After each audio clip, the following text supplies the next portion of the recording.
I mean, it's a little bit of everything, they're playing really good defense on me. They're really into my body, handsy, physical. And I think I missed like 2-3 open looks tonight. So it's a little bit of everything, they're shrinking the ball, they're shrinking the floor for me.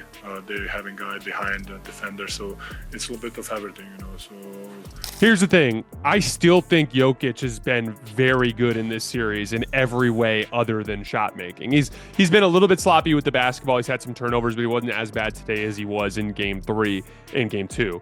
But Jokic actually has played phenomenally well defensively in this series. I want to give him some. The Denver Nuggets find themselves in an unexpected bind after Game 4, and a lot of the attention is now on the shoulders of their star, Nikola Jokic. What went wrong? Why did the back-to-back MVP suddenly look human on the court? In this episode of NBA Showdown, we dive into the exact details behind Jokic's struggles in Game 4 and how some of the biggest voices in basketball media have reacted to it. From Shannon Sharpe to Jason Timpf and Charles Barkley, the consensus is clear. Something is off with Jokic, and it's impacting the Nuggets more than anyone expected. Make sure you smash that like button, subscribe to NBA Showdown, and turn on notifications so you never miss a breakdown like this. Let's break down what really happened to the Joker and how it shifted the series. Shannon Sharpe came in strong with his analysis of Jokic's Game 4 performance, calling it one of his worst of the season. What makes Shannon's comment sting is how he breaks it down statistically. Jokic missed a huge number of shots, failed to make a single three-pointer, and turned the ball over 8 times. Those numbers do not lie. But what is even more fascinating is Shannon's perspective that despite such a poor showing, the Nuggets still won Games 2 and 3. That contrast makes this Game 4 loss even more glaring. The takeaway here is not just that Jokic had a bad game. It is that Denver has been depending on him to such a high degree that when he stumbles, it feels like the entire team loses balance. That level of reliance is both a testament to his greatness and a red flag for the Nuggets system. Jokic cannot afford to be off, not in this series. Nikola Jokic might have one of his worst games. He said it himself too.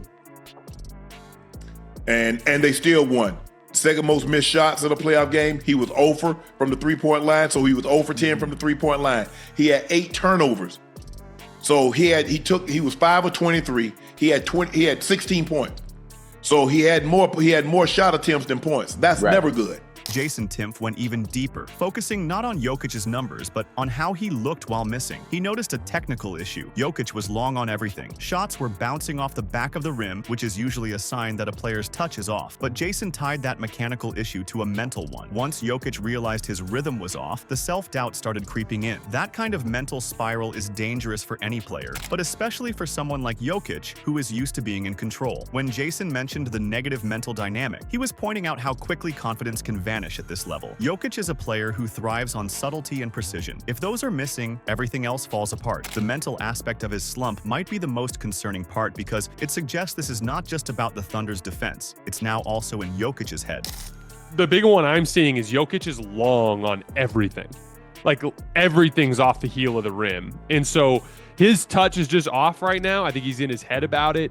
It gets to the point where, like, when I saw him missing those free throws and, like, literally missing, like, his easy little, like, touch shots right 3, 4, 5 feet in front of the rim, to me, I just think he's got, like, I think it's, like, in Yips territory. Like, he just has lost confidence in his ability to knock down shots, and it's become a huge problem. Then came the raw truth from Jokic himself. He did not sugarcoat anything. He acknowledged that a lot of things were working against him in Game 4. From strong defense by the Thunder to him missing open looks, Jokic admitted that everything just felt off. His frustration was clear when he mentioned how Oklahoma City was staying in his body and shrinking the floor. That physical pressure adds up, especially for a player like Jokic, who relies on space and timing. When defenders constantly close that gap and deny him room to operate, his playmaking ability gets compromised. But what stood out most was his own admission that he missed several open shots. That is where you realize this isn't just about what the defense did. Jokic is also not executing the shots he normally makes. That dual failure, external pressure and internal breakdown, is why the Nuggets are suddenly facing a serious problem heading into the rest of the series.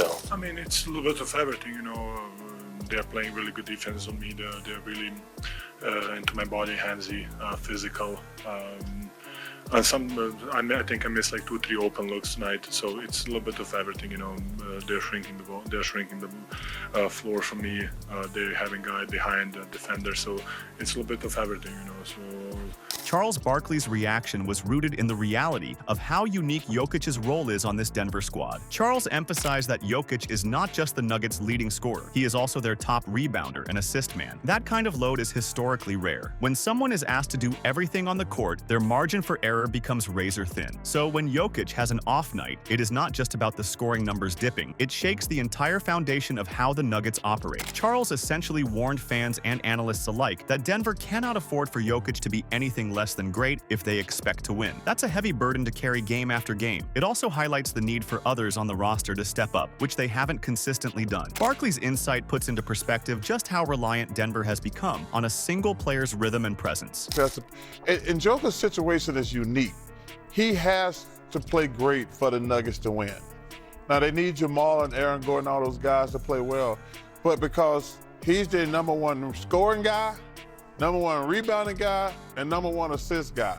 There's no other player. Can you imagine another player in the history of basketball? Well, LeBron. Jason Timpf returned with a more balanced view, reminding us that Jokic's struggles should not overshadow everything he has done right. While his shooting has clearly taken a dive, Jason made a point to credit Jokic's defensive performance throughout the series. He was not nearly as bad in Game 4 as he was in Game 3, which matters in a series that's still alive. This was not blind praise. Jason was giving credit where it was due. Jokic has continued to anchor the team defensively, even while battling confidence issues on offense. That duality is rare. Most players who are struggling with their shot lose focus in other areas, but Jokic stayed locked in on defense. This kind of nuance is important because it shows that even though Jokic failed to meet his own high standards, he is still contributing. That layered performance is why analysts like Jason are hesitant to overreact even after a loss like this. Here's the thing. I still think Jokic has been very good in this series in every way other than shot making. He's been a little bit sloppy with the basketball. He's had some turnovers, but he wasn't as bad today as he was in Game 3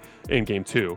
But like Jokic actually has played phenomenally well defensively in this series. I want to give him some. Finally, Jokic once again stepped up to the mic after the game and took accountability. He pointed out that while Denver did get some open looks, they failed to capitalize. His tone was not defensive, it was realistic. He acknowledged that part of the game involves missing shots, and sometimes it just isn't your night. But what stood out was how he contrasted this game with their wins in Game 2 and 3. That context matters. Jokic understands that teams go through ups and downs, and he is clearly trying to keep the locker room focused on the bigger picture. His reference to those previous wins showed that he still believes in the team's system, even when his own performance falls short. This kind of leadership is what makes him different. While critics dissect the stat sheet, Jokic is trying to maintain the team's mental and emotional equilibrium, which could be the key to bouncing back. For the rest of the game. I mean, I think they scored 17, so our defense was kind of good too, you know. But I think we had open looks. We just couldn't.